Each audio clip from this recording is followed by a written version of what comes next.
आज के हम इस वीडियो में जानने का प्रयास करेंगे कि भारतीय राज्य व्यवस्था क्या है और इससे जुड़े हुए संविधानवाद और संविधान की व्याख्या करेंगे।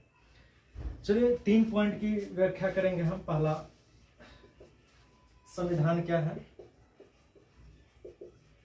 संविधानवाद क्या है और भारतीय राज्य व्यवस्था क्या है।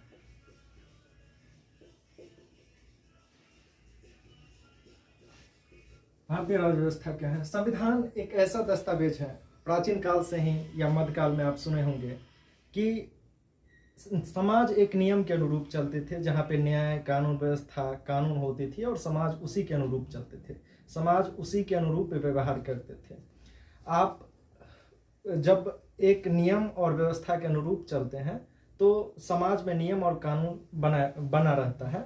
जैसे हम किसी समाज की बात करते हैं तो समाज के अंतर्गत आप विश्वविद्यालय आप देखते होंगे, विश्वविद्यालय, विद्यालय या फिर अलग समूह संगठन काम करते हैं। तो समाज में आपसी मतभेद होते हैं, प्रतिस्पर्धा होते हैं।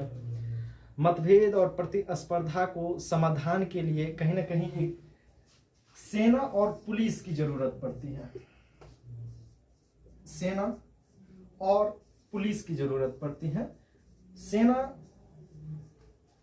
कहीं ना कहीं, पुलिस प्रत्यक्ष रूप से समाज से जुड़ा हुआ है और समाज से जुड़े रहने का मतलब यह हुआ कि समाज में जैसे विवाद हो गया या फिर प्रतिस्पर्धा, आपसी मतभेद, इनके समाधान के लिए पुलिस की, और जैसे भारत पाकिस्तान, नेपाल भारत नेपाल, भारत चीन जैसे बड़े बड़े युद्ध लड़ने के लिए हमारे सेना की जरूरत पड़ती है। तो सेना और पुलिस मिलकर के कहीं ना कहीं सेना और पुलिस मिलकर के एक सरकार के विजुअल रूप हम कह सकते हैं। सरकार के सेना और पुलिस सरकार के कहीं ना कहीं विजुअल रूप है और इस पर नियंत्रण के लिए एक सरकार की जरूरत पड़ती है। सरकार लोगों का एक संगठन है या समूह हम कह सकते हैं, एक समूह है जो जनता के द्वारा प्रत्यक्ष या अप्रत्यक्ष रूप से जनता के द्वारा चुने हुए लोग सरकार में रहते हैं। तो सरकार के मुख्य रूप से 3 काम सरकार करते हैं। पहला, कानून बनाता है। कानून बनाना सरकार के 3 काम होते हैं। कानून बनाना, कानून को लागू करना और कानून के व्यवस्था, अगर कानून का उल्लंघन होता है तो उसी के अनुरूप उसको न्याय या दंडित करने के लिए हमारा कानून, या फिर सरकार के प्रतिस्पर्धा को कम करने के लिए हमारे न्याय व्यवस्था या फिर कानून व्यवस्था बनाए रखने के लिए कहीं ना कहीं सरकार और जनता के बीच मतभेद या फिर सरकार के मतभेद के लिए कानून बनाए रखने के न्यायपालिका की बात की जाती है। कानून बनाने के लिए विधायिका की बात की जाती है और उसकी क्रियान्वयन मतलब लागू करने के लिए कार्यपालिका की बात की जाती है। मतलब सरकार के 3 अंग है, विधायिका, कार्यपालिका और न्यायपालिका। कानून बनाने के लिए विधायिका की बात की जाएगी, उसे लागू करने के लिए कार्यपालिका की बात की जाएगी और कार्यपालिका कहीं ना कहीं से पुलिस और विजुअल रूप, पुलिस और सेना कहीं एक विजुअल रूप है। जब आप समाज में व्यवस्था का उल्लंघन करते हैं या फिर व्यवस्था के अनुरूप व्यवहार नहीं करते हैं तो कहीं ना कहीं आप देखते होंगे कि दरोगा जी तुरंत आपके यहाँ लाठी लेके पहुंच जाते हैं। आप किसी की हत्या कर देते हैं तो दरोगा जी आते हैं। तो कहीं ना कहीं आप उस नियम और कानून के अनुरूप नहीं चलते हैं तो आपको दंडित किया जाता है। यही नियम और कानून कहीं ना कहीं कार्यपालिका लागू करते हैं और उसी के अनुरूप आपको व्यवहार करना पड़ता है। अब हम देखते हैं कि विधायिका में कौन कौन आता है। राज्यसभा, लोकसभा, विधानसभा, विधान परिषद, इतने चीज आते हैं। विधान परिषद और कार्यपालिका में कौन कौन आता है। कार्यपालिका 2 प्रकार से होते हैं, एक होता है अस्थायी कार्यपालिका, एक होता है अस्थायी कार्यपालिका। अस्थायी कार्यपालिका का मतलब हुआ डीएम साहब, एसपी साहब इत्यादि जो होते हैं वो अस्थायी रूप से काम करते हैं। एक बार आप कहते हैं ना, एक बार आप सरकारी नौकरी में चल गए तो जीवन भर के लिए ही आप रहेंगे। और अस्थायी कार्यपालिका में जैसे आप जनता के द्वारा जो प्रत्यक्ष रूप से चुन के आते हैं, अप्रत्यक्ष रूप से चुन के आते हैं, जैसे आप प्रधानमंत्री, राष्ट्रपति, ये सब जो है वो अस्थायी कार्यपालिका के अंतर्गत आते हैं। तो कार्यपालिका दो प्रकार से काम करते हैं, एक अस्थायी और एक अस्थायी। अस्थायी के अंतर्गत कौन कौन आएंगे? DM, SP. अस्थायी के अंतर्गत कौन कौन आएंगे? राष्ट्रपति, उपराष्ट्रपति, या हम कह सकते हैं प्रधानमंत्री या राज्यपाल। और न्यायपालिका के अंतर्गत कौन कौन आएंगे? उच्चतम न्यायालय, उच्च न्यायालय इत्यादि जो है न्यायपालिका के अंतर्गत आएंगे। सरकार या जनता के मतभेद को कम करने के लिए अगर नियम और कानून के अनुसार आप व्यवहार नहीं करते हैं तो आपको दंडित करेंगे। नियम और कानून व्यवस्था बनाए रखने के लिए हमारे उच्चतम न्यायालय सबसे ऊपर, उच्च न्यायालय या उसके नीचे जनपद न्यायालय,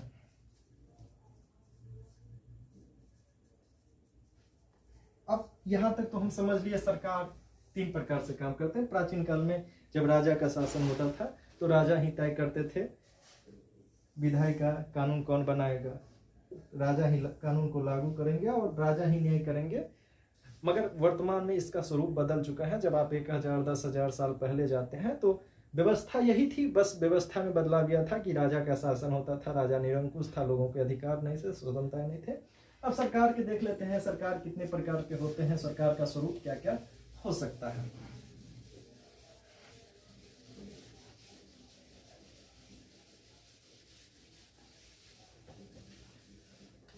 सरकार का स्वरूप क्या क्या हो सकता है, अब समझिए आप।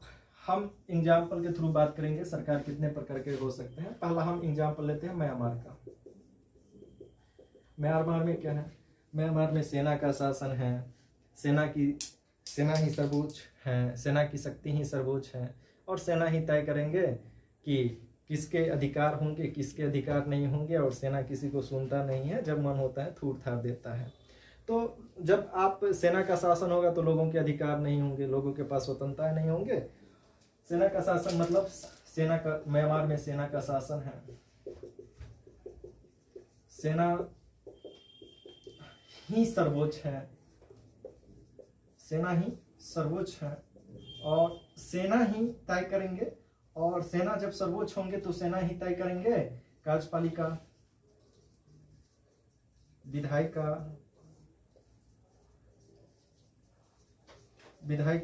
न्यायपालिका, सेना ही तय करेंगे। और जब ये कार्यपालिका, विधायिका, न्यायपालिका तीनों ही सेना ही तय करेंगे तो लोगों के पास अधिकार नहीं होगा, लोगों के पास स्वतंत्रताएं नहीं होंगे। और इस स्थिति में लोगों के जब अधिकार और स्वतंत्रताएं नहीं होंगे तो हम कहेंगे कि ये शासन निरंकुश है। और फिर जब शासन निरंकुश होंगे तो आज के युग में हम कल्पना ही नहीं कर सकते हैं लोकतंत्र की। अब हम एक और बात करते हैं, ईरान की बात करते हैं। जब हम ईरान की बात करते हैं तो आप देखते होंगे ईरान में आप कुछ दिन सुने होंगे कि एक महिला को मार दिया गया। इसलिए मार दिया गया क्योंकि वो बुर्खा पहनी थी और बुर्खा नहीं पहनने के चलते जब आंदोलन किया तो उसको मार दिया गया जेल में डाल करके, या फिर जो भी हो। तो यहाँ पे धार्मिक नेताओं का, ईरान में धार्मिक नेताओं का शासन है। पहला बात तो धार्मिक नेताओं का शासन है और धार्मिक नेताओं का शासन है, इस्लाम के अनुरूप चलते हैं। इस्लामिक एक धार्मिक ग्रंथ है, उसके अनुरूप चलते हैं। और धार्मिक ग्रंथ के अनुरूप चलते हैं तो क्या पहनना है, क्या खाना है, क्या करना है, ये वही तय करेंगे। लोगों के पास अधिकार नहीं होगा, मतलब निरंकुश शासन होंगे। यहाँ पर भी निरंकुश शासन होंगे, लोगों के अधिकार नहीं होंगे, स्वतंत्रताएं नहीं होंगे। और जब लोगों के अधिकार और स्वतंत्रताएं नहीं होंगे तो हम कह सकते हैं कि ये भी एक शासन का प्राचीन ही रूप है जो प्राचीन काल से आता रहा है। और जब हम भारत अमेरिका की बात करते हैं, भारत अमेरिका यूरोप की बात करते हैं तो यहाँ पे संविधान सर्वोच्च है और सरकार उसके नीचे रहेगा। मतलब कहने का मतलब है कि संविधान के नीचे सरकार रहेगी। संविधान के नीचे सरकार नीचे रहेगी, और संविधान सर्वोच्च, सरकार नीचे रहेगी। संविधान मतलब संविधान सर्वोच्च होगा, संविधान सर्वोच्च होगा। संविधान सर्वोच्च होगा कहने का मतलब है कि विधि का शासन होगा। विधि का शासन का मतलब है कि सब बराबर होंगे। विधि का शासन का मतलब है कि जनता के अधिकारों की रक्षा होगी, स्वतंत्रता होगी, अधिकार होगी, और एक नियम के अनुरूप चलेंगे। विधि का शासन मतलब है जनता की सर्वोच्चता, जनता की सर्वोच्चता, जनता की सर्वोच्चता होगी। और हम देखते हैं संविधान की सर्वोच्चता का मतलब क्या है, इस पर हम थोड़ा बात कर लेते हैं। संविधान, हम बात कर रहे थे संविधान की सर्वोच्चता की, संविधान की सर्वोच्चता की। और संविधान की सर्वोच्चता का मतलब क्या है, जहां पे सरकार के तीनों अंगों का उल्लेख हो। जैसे सरकार के तीनों अंगों का उल्लेख हो, तीन अंगों, जैसे हम कार्यपालिका, विधायिका और न्यायपालिका की बात की। जैसे कार्यपालिका, विधायिका और न्यायपालिका।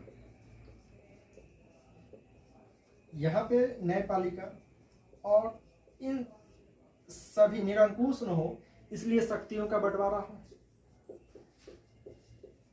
निरंकुश न हो इसलिए शक्तियों का बंटवारा हो।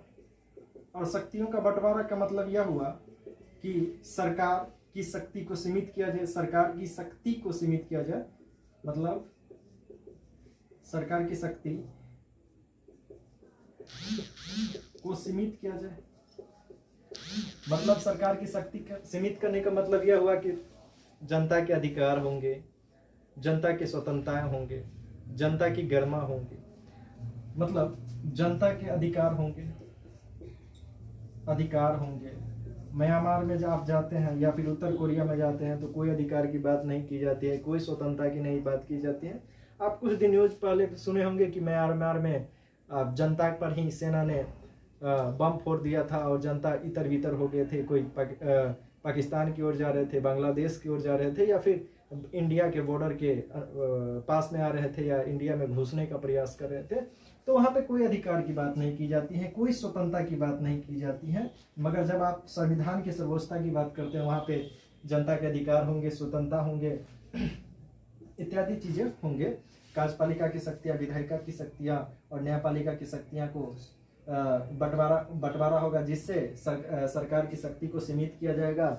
और जब सरकार की शक्ति सीमित रहेंगी तो आप जानते होंगे कि प्रधानमंत्री साहब को भी कटघरे में न्यायपालिका ला करके खड़े कर देते हैं। तो संविधान की शक्ति का बंटवारा है, इसीलिए तो ये सब है। और जब संविधान की सर्वोच्चता होगी और न्यायपालिका अगर मजबूत है तो फिर सरकार बंटवारा होगा, तो जाहिर सी बात है कि सरकार की शक्ति को बंटवारा होगा तो सरकार कमजोर जरूर होंगे, और वहां पे जनता की बात की जाएगी, सरकार की बात की जाएगी। अब हम बात करते हैं संविधानवाद की। अब हम बात करते हैं संविधानवाद की। संविधानवाद क्या है? पहला, जहाँ पे जनता की इच्छा की बात की जाएगी, जनता की अधिकार की बात की जाएगी, जनता के स्वतंत्रता की बात की जाएगी, वहाँ पे संविधानवाद होगा। और संविधानवाद का मतलब है जहाँ जनता की बात की जाएगी, जनता की अधिकार की बात की जाएगी, जनता के स्वतंत्रता की बात की जाएगी, वहाँ पे संविधानवाद होगा। और संविधानवाद का मतलब है जहाँ जनता की इच्छा की बात की जाएगी, जनता की स्वतंत्रता की बात की जाएगी, जनता के अधिकार की बात किए जाएंगे, जनता के गरिमा की बात की जाएगी।